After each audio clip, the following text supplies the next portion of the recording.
All right, welcome to another episode of Closers or Losers. My name is Jeremy Miner, host of the show, chairman of Seventh Level, and this is our co-host, my business partner, the myth, the man, the legend from down under, Matt Ryder, CEO of the company, the smart guy, Matt.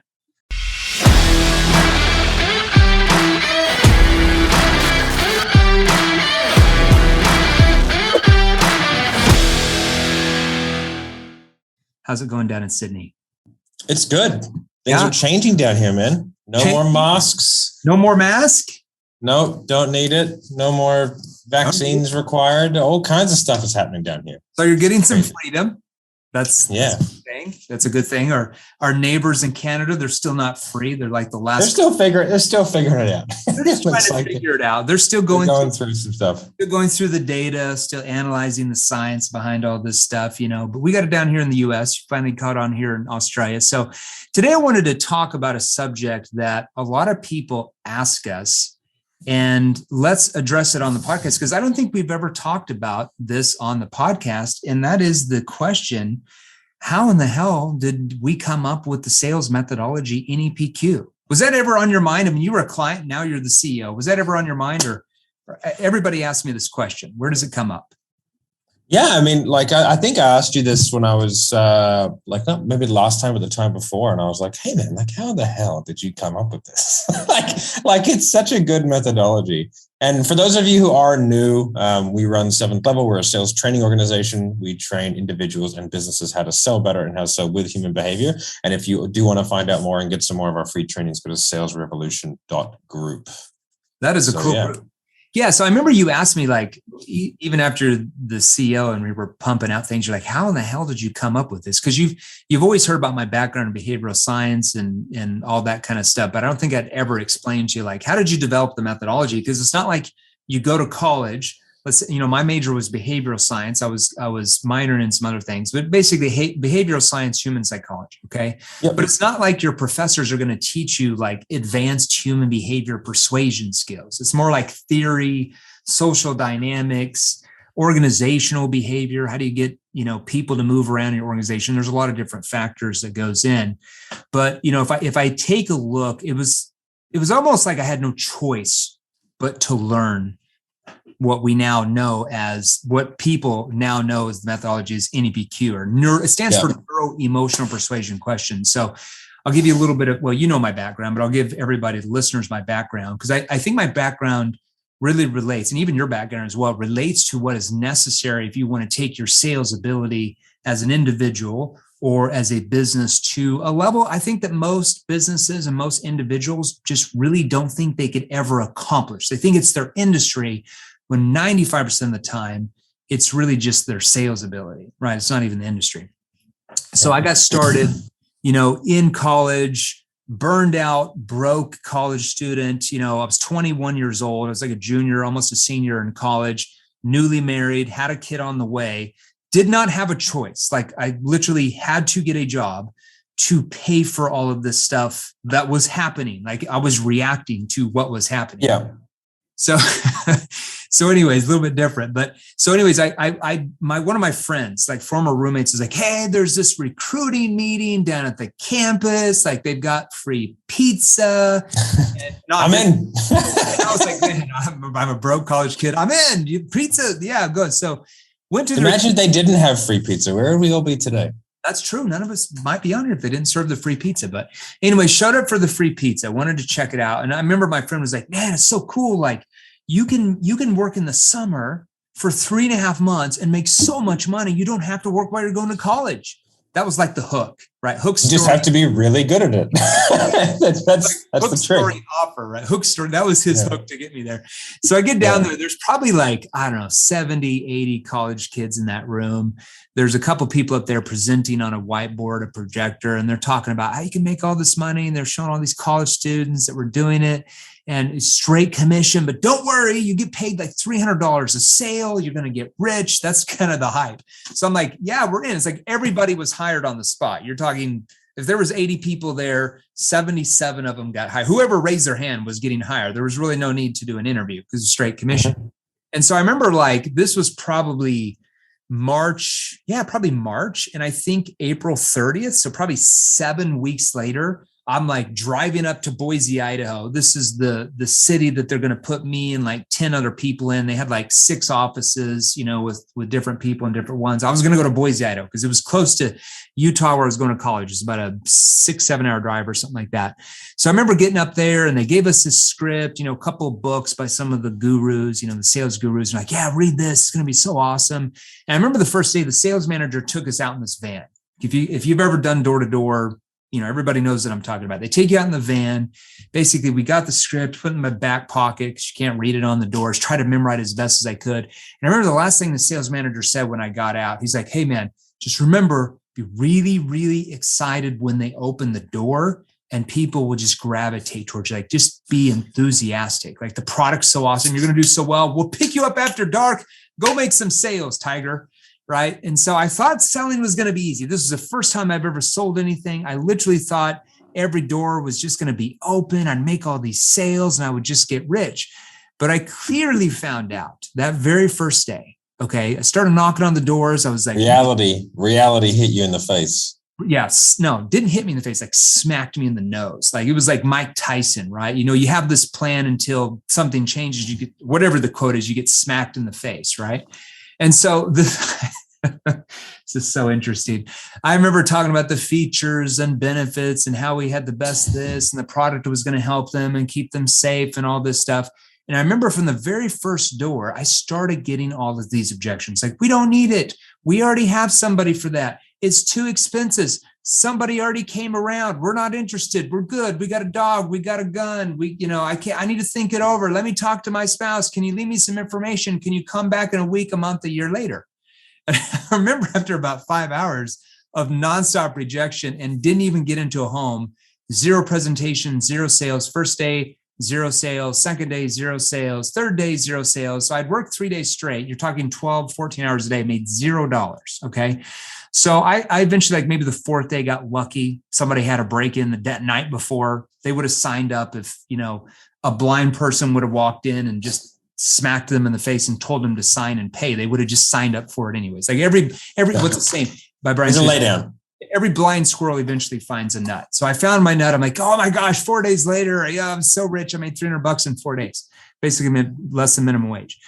And so I remember after probably 7 or 8 weeks of going through all that rejection, making a sale like once every 3 days or so. So I'm making like maybe $80 a day, working 12 hours. So I'm basically I average at about $6.50 an hour.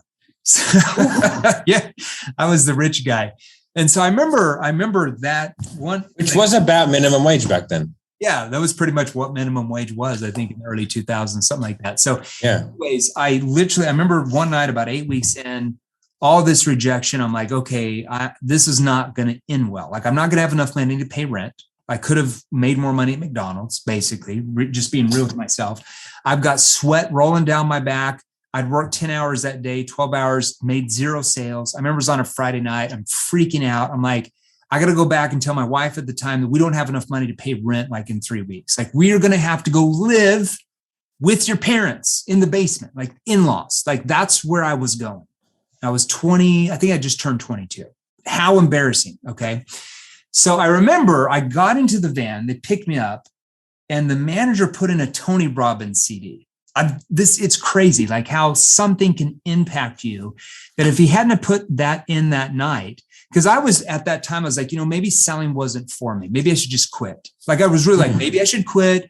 We'll move back. We'll move in with the parents. We'll just. So you weren't a natural born salesperson. Not a natural born salespeople, apparently, right? So I don't know if anybody, but anyways.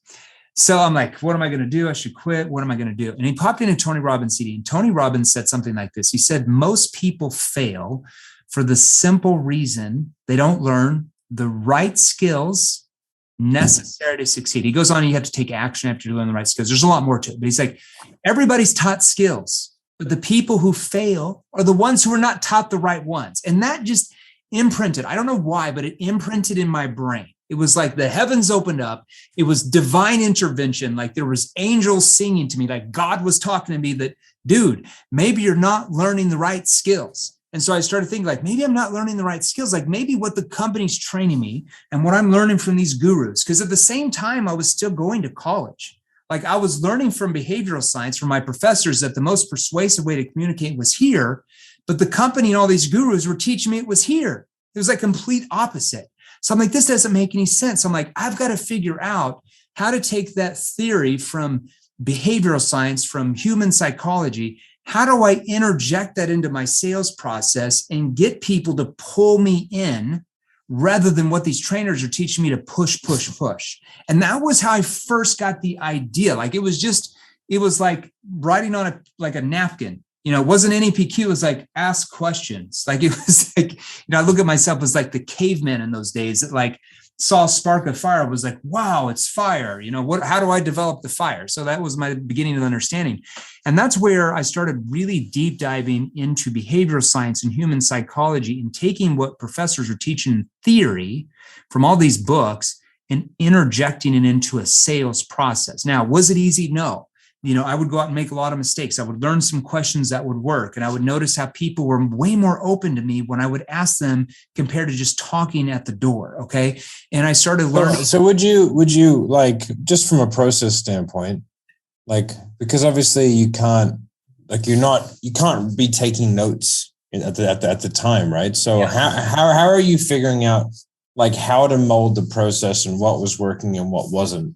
Well, I actually did take notes after the door. So let's say that I make the sale, I left, and it would be like, yeah, that question. I would just write things down because there was a professor working with me on this, actually. He was like, I want to see how this will work in sales. He was all interested, right? Never sold anything, just behavioral scientist degree. And he was teaching it.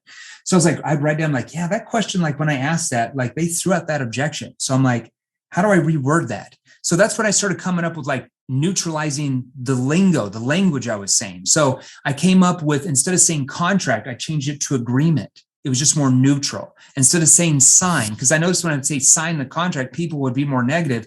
But then I started changing it to authorize the agreement and people were more open. I'm like, how is that even possible? It means the same thing. I just changed the wording around. Okay. And so was the first step you would say to really make the language more neutral? Like that was the first key, was like, you just build less resistance. Yeah. That and slowing down. Like I realized very early on that the more excited, enthusiastic I was outwardly, the more people shut down emotionally towards me. They just were shut off. They were very. But wait a second, Jeremy, if you're not excited about the product or service, how are you going to sell it? We have to keep that. I learned that I could be excited about what I was selling, but I had to keep that inside.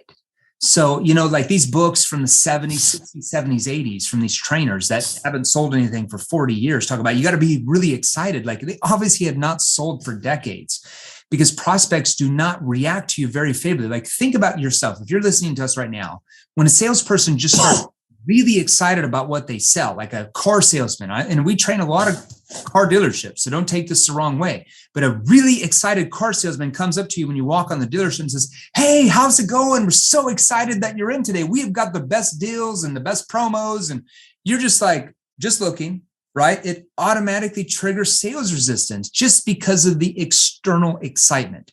So you want to be excited about what you do, but you need to keep that to yourself, because the moment your prospects feel that you were just there to sell them something is a moment, as you know, Matt, they emotionally start to shut off, right? It doesn't matter if you ask the greatest questions in the world, they're never going to open up. They're just going to stay surface level because they know what you're trying to do. So the biggest thing for me was like lowering my voice, lowering my cadence. I started learning that. It wasn't even, I was developing some questions here and there, but it wasn't like I had connecting questions down and situation and problem awareness. Now I was reading a lot of other sales books. Like I was like an info machine. Like I would say at that time, I was probably reading at least one book a week. There's probably 4 to sometimes 5 books a week. Plus, as I was driving around selling to all these different neighborhoods, what was I listening to? At that time, it was CDs. It wasn't audiobooks. It was like CDs at that point. So I was listening to CDs over and over and over, just pumping myself full. And I was like, okay, that would work, but that's not going to work. But I can change the language in here. And that question's good, but it's not going to work for what I sell. I need to change it here. Like it was a constant process. When did you actively sit down and start to create the process? I would say it was probably after the first summer because I did really well. Like I ended up making like 150 grand that summer. So in about a 4-month period. So whatever that is, like 30 grand a month or 35 grand a month or whatever, which is a lot of money as a college kid. I didn't hardly make anything that first probably month and a half.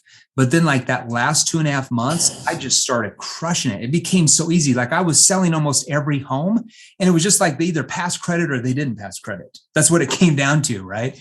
It was just easy for me to get into each home because I lowered my cadence, certain questions I was asking. And then at the end of that summer, I'm like, okay, I got to figure out, because they hired me the next summer to be the head sales manager of the whole company. Because I went from like last to first in the whole company. There's probably like 100 salespeople at that point at the end of the summer. Okay. So from last to first within a 4-month period. So like, we want you to be the sales manager. So I'm like, okay, now I have to train everybody else to do what I do.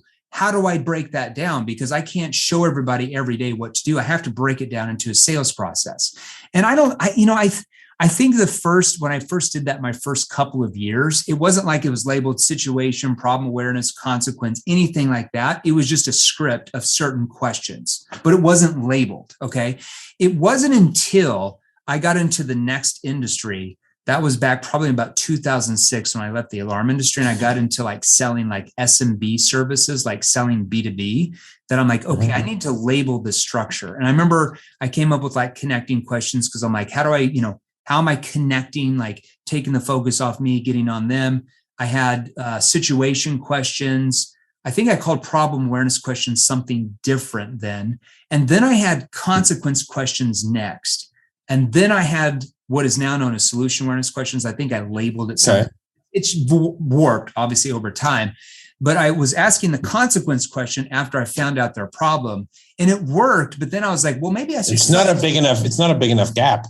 Yeah, well, of course, right? So it's all developing. Like it just takes time to develop. I mean, basically, it took me 12 years before that process that the world know now today as NEPQ was fully developed, right? Because as I sold in the 4 different industries, I would take out certain parts that would work, take out certain parts that wouldn't work, that triggered resistance, replace that. I moved around the sales process to finally connecting situation questions, problem awareness, solution awareness, consequence.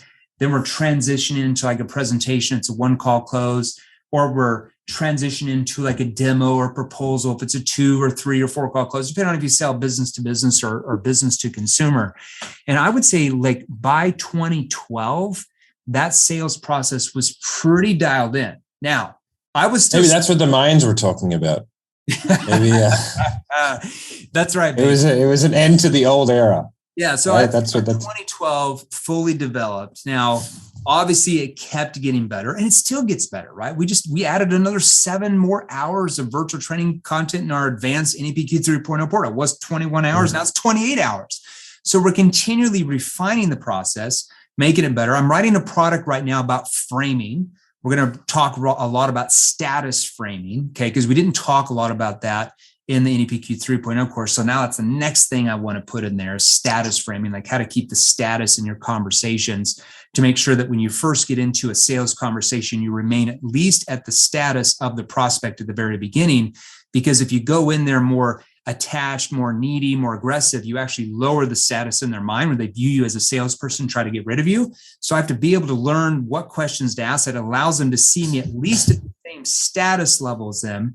And as that conversation and sales process progresses, they have to start to view me at a much higher status in what I'm offering, my expertise, for them to want to buy. It's very, and I think that's the key part. It's contextual to the conversation that you're having. You might be talking to Jeff Bezos, but like, if you know more about what you're talking about than him, then you're going to be viewed as a trusted authority, regardless of the success of the individual. Exactly. So many people think like you have to be a billionaire or some celebrity to have status. That's not true at all. Like if you're in a conversation with a celebrity. So one of my really good friends, I've actually met a celebrity, The Rock, Dwayne Johnson, at the Roosevelt Hotel. This was back in about 2013, 2014. He was pretty big 9 years ago. Everybody knew who The Rock, Dwayne Johnson was.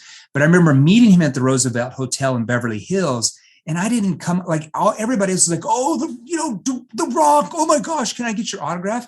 I didn't do that at all because I knew that when they came in with that status, they're immediately lowered in his mind as somebody that's not really worth it much. He likes his fans, but it's not like he's going to sit there and hang out with them and have a conversation with them for an hour, right? He's going to sign it and then they go away because they've lowered their status in his mind. So that's what I was learning about status frames back in the day. I'm like, okay, how do I maintain my status with this dude? So I didn't talk about, oh my gosh, you're the famous movie star. I kind of got introduced by this guy that was like his financial planner. That's how the relationship was there. And he asked me what I did, and I started talking about sales. And we started really talking about that and how, he sold in like his movies and stuff. And we didn't even talk. I didn't say like, oh, I'm your biggest fan or anything. We literally talked about communication and all that stuff. And my status was raised. And he actually was like, dude, we should hang out. Let's go hang out more. And we kept hanging out the rest of the night.